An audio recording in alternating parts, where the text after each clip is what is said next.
और दुनिया में जहां जहां लोकतंत्र होता है, जिस भी देश में लोकतंत्र होता है, उस देश में पूंजीवादी व्यवस्था विकसित नहीं होती है। उस देश में पूंजीपतियों को बढ़ाया नहीं जाता है, बल्कि उस देश में उस देश के समस्त नागरिकों को हर चीज में उनकी संख्या के अनुपात में उनको भागीदारी, हिस्सेदारी दी जाती है। लेकिन बाहर इस देश की पार्टियां जो इस देश की सरकारें चलाई, 57 साल तक कांग्रेस ने इस देश में लगातार राज किया। उसके बाद बीजेपी, ये दोनों पार्टियां इस देश में बारी बारी से इस देश पर राज कर रही हैं।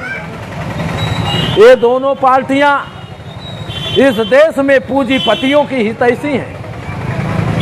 कांग्रेस और बीजेपी दोनों पार्टियां इस देश में गरीबी और लाचारी पैदा करके इस देश में हुकूमत करना चाहती है। कांग्रेस और बीजेपी, ये दोनों पार्टियां ये मनवादी व्यवस्था को मजबूत करना चाहती हैं। कांग्रेस और बीजेपी ये 52% ओबीसी का हक अधिकार नहीं देना चाहती। ये कांग्रेस और बीजेपी की पार्टियां, ये दोनों पार्टियां इस देश में आरक्षण विरोधी हैं। अनुसूचित जाति, जनजाति, पिछड़ी जाति, अत्यंत पिछड़ी जाति और धर्म परिवर्तित अल्पसंख्यक मुसलमान, ईसाई, सिख, बौद्ध, ये पार्टियां इनके विरोध में काम करती चली आ रही हैं। साथियों, आज की डेट में भारत में कोई भी पार्टी ऐसी नहीं है जो भारत में गरीबी को खत्म करने का अभियान चलाए। अंग्रेजों के 74 साल जाने के बाद भी आज इस देश में ये पार्टियां इस दोनों पार्टियों के नेताओं ने और इनके साथ साथ सपा और बसपा के भी नेताओं ने इस देश में जितनी पार्टियां हैं, सारी पार्टियों के नेताओं ने इस देश को लूट लूट करके कंगाल बना दिया है।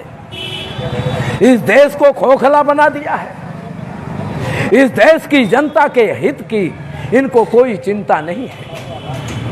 ये सभी पार्टियां इस देश में हमारा हक अधिकार लूट करके हमारे हिस्से की संपत्तियों को ले जाकर के विदेशों में जमा की हुई हैं। साथियों, इसलिए बड़े दुख के साथ हमें ये कहना पड़ रहा है कि भारत का जो नेता है, भारत में सभी नेता जो सफेद पोश हैं, ये भारत को लूट लूट करके कंगाल बना दिया है। इस देश में जो अमीर है वो लगातार अमीर होता जा रहा है, गरीब जो है भुखमरी के कगार पर है। जब इस देश में अंग्रेजों का राज था तो इस देश में 16 करोड़ लोग गरीबी रेखा के नीचे जीवन यापन करते थे। लेकिन अंग्रेजों के जाने के बाद, जब से इन मनवादियों के हाथ में इस देश की बागडोर आई, इस देश की सत्ता इन्होंने अपने हाथ में लिया, तब से इस देश में आज जो है 74 साल में इस देश में इतनी गरीबी और लाचारी पैदा कर दिया कि आज 83 करोड़ 84 लाख लोग भूखमरी के कगार पर हैं। आप समझ जाते हैं, आप समझ सकते हैं, जब इस देश में अंग्रेज थे तो 16 करोड़ लोग इस देश में गरीब थे। आज 83 करोड़, आज 83 करोड़ 84 लाख लोग इस देश में भूखमरी के कगार पर हैं। उनको 3 वक्त में भोजन सही नहीं मिलता है। बहुत सारे परिवार फांका मारते हैं। अभी आपने देखा 4 दिन की घटना है, एक इंजीनियर, बेरोजगार इंजीनियर, भूख और प्यास से उसके परिवार में कई दिन से उपवास चल रहा था, अपने बच्चों को भोजन नहीं दे सकता। इस देश में डॉक्टर, इंजीनियर, वो भी क्या कर रहा है? आत्महत्या कर रहा है। अपने बच्चों को मार दे रहा अपने हाथों से। ये क्या पोजीशन पैदा की इस देश में, इस शासक वर्ग ने, इस देश का हुक्मरान इस देश में कितनी लाचारी, बेकारी, बेरोजगारी पैदा किया। आज हमारे समाज का नौजवान पढ़ लिख करके बड़ी बड़ी डिग्रियां लेकर के वो घूम रहा है, चक्कर मार रहा है, उसको नौकरी नहीं मिल रही है। जो अनपढ़ समाज के, जो अनपढ़ लोग हैं, वो जो मजदूरी का काम करते हैं, उत्तर प्रदेश में उनको मजदूरी नहीं मिलती है। अपने बूढ़े माँ बाप को छोड़ करके वो प्रदेश में जाता है, कोई लुधियाना में जाता है, कोई पंजाब में जाता है, कोई हरियाणा में जाता है, कोई गुजरात में जाता है, कोई बॉम्बे में जाता है। ये क्या स्थितियां पैदा किया। आज हमारे देश का, हमारे प्रदेश का जो जवान वर्ग है, मजदूरी करने के लिए अपनी जवान बीबी को छोड़कर, अपने नन्हे मुन्ने छोटे छोटे बच्चों को छोड़ करके वो प्रदेश में 3-3, 4-4 साल वो जो है वो काम करता है। ये स्थितियां इस देश में हमने सपना में नहीं देखा था। हमारे लोगों ने जो इस देश के हितैषी हैं, उन लोगों ने कहीं स्वप्न में भी इस बात की कल्पना नहीं किया था कि अंग्रेजों के भगाने के बाद भी इस देश में महामारी आएगी, इस देश में भूखमरी होगी, इस देश में दरिद्र नारायण लोग पैदा होंगे। आज परिस्थितियां हैं। इसलिए साथियों, इस बात को देखते हुए अंग्रेजों के 74 साल जाने के बाद भी इस देश में लाचारी, बेकारी, भूखमरी है, इस देश में बेरोजगारी है। आज पूरे देश में आतंक और भय का वातावरण पैदा हो गया है। आज जो है भारत की अर्थव्यवस्था खत्म हो गई है, चरमरा उठी है। गरीब जो है अब जीने के लिए परेशान है, वो कैसे जीवन यापन करेगा। आज गरीबों की एक भी बात नहीं सुनी जाती है। आज इस देश में अमीरों की केवल बात सुनी जाती है। ये अमीरों की पक्षधर पार्टियां हैं। ये मनुवादी व्यवस्था को मजबूत करके इस देश के जो मूल निवासी हैं, उनको इस देश में गुलाम बनाकर रखना चाहती हैं।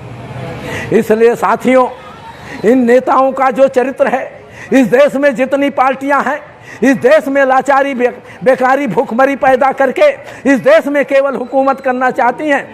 कोई भी पार्टी गरीबों के प्रति जवाबदेह नहीं है। कोई भी पार्टी, इस देश में महिलाओं की इज्जत लूटी जा रही सरेआम, रोज अत्याचार और बलात्कार हो रहा है। इस देश की सरकारें ये फेल हो चुकी हैं। बीजेपी की सरकारें फेल हो चुकी हैं। बीजेपी और आरएसएस के गुंडे पूरे देश में भय और आतंक का वातावरण पैदा कर दिए हैं। जंगल राज स्थापित हो गया है। कोई आदमी इस देश में आज अपने को सुरक्षित नहीं महसूस कर रहा है। चारों तरफ त्राहिमाम मचा हुआ है।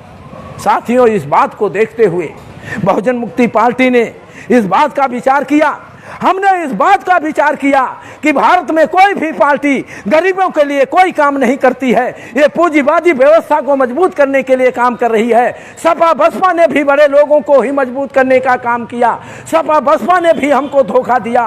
कांग्रेस और बीजेपी ने हमको धोखा दिया, तो सपा बसपा ने भी 4 बार सपा की सरकार बनी, 4 बार बसपा की सरकार बनी। इन दोनों पार्टियों ने उन्हीं पूंजीपतियों को, उन्हीं बड़े लोगों को, उन्हीं 15% के लोगों को मजबूत किया जो इस देश में आज दादागिरी करते हैं, गुंडागर्दी करते हैं। जंगल राज इस देश में कायम हो गया है। इसलिए साथियों, इस बात को सोच करके हमने बहुजन मुक्ति पार्टी बनाई है।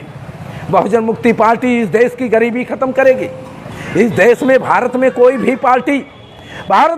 भी पार्टी अपना चुनावी एजेंडा जो है वो लिख करके नहीं देती है। भारत में आज का इतिहास है, आज तक का कोई भी पार्टी चुनावी एजेंडा लिख करके देती नहीं है। लिख कर देने की बात तो छोड़ो आप, समाज को पता नहीं चलता। केवल जुबानी बोलते हैं, ये जुबानी बोलते हैं हम ये कर देंगे, वो कर देंगे। नरेंद्र मोदी ने कितना वादा किया था? क्या नरेंद्र मोदी ने कोई वादा पूरा किया क्या? आज पूरा समाज ठगा महसूस कर रहा है। आज पूरा समाज जो है अपने को छला महसूस कर रहा है।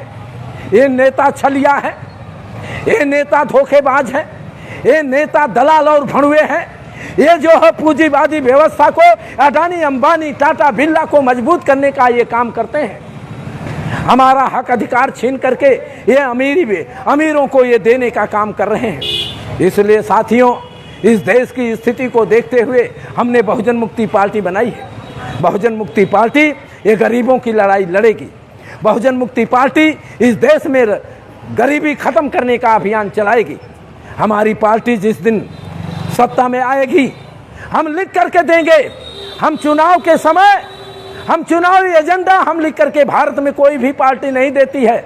हम 100 रुपये की स्टाम्प पेपर पर अपने मुद्दे लिख करके देंगे और हम 100 रुपये की स्टाम्प पेपर पर नोटरी करा कर देंगे, ताकि समाज के साथ जो धोखा किया 74 साल से सभी पार्टियों ने, इस देश में सारी पार्टियों ने समाज के साथ धोखा किया, धोखाधड़ी किया।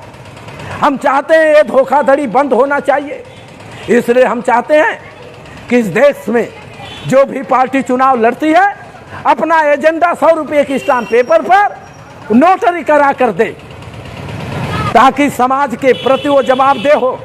अगर वो वादा अपना पूरा न करे तो समाज के लोगों के सामने वो एग्रीमेंट करके, वो जो है स्टाम्प पेपर पर लिख कर एग्रीमेंट करे कि यदि हम आपको, हमारी सरकार बनने पर हम आपकी गरीबी नहीं खत्म करते, आपकी बेरोजगारी नहीं खत्म करते, आपकी लाचारी खत्म नहीं करते, आपको इस देश में धन दौलत में हिस्सा नहीं देते, इस देश की संपत्तियों का बंटवारा नहीं करवाते, इस देश में जमीन का बंटवारा नहीं करवाते, तो आप हमको जो है किसी भी कोर्ट में जाकर हमारे ऊपर मुकदमा कर देना।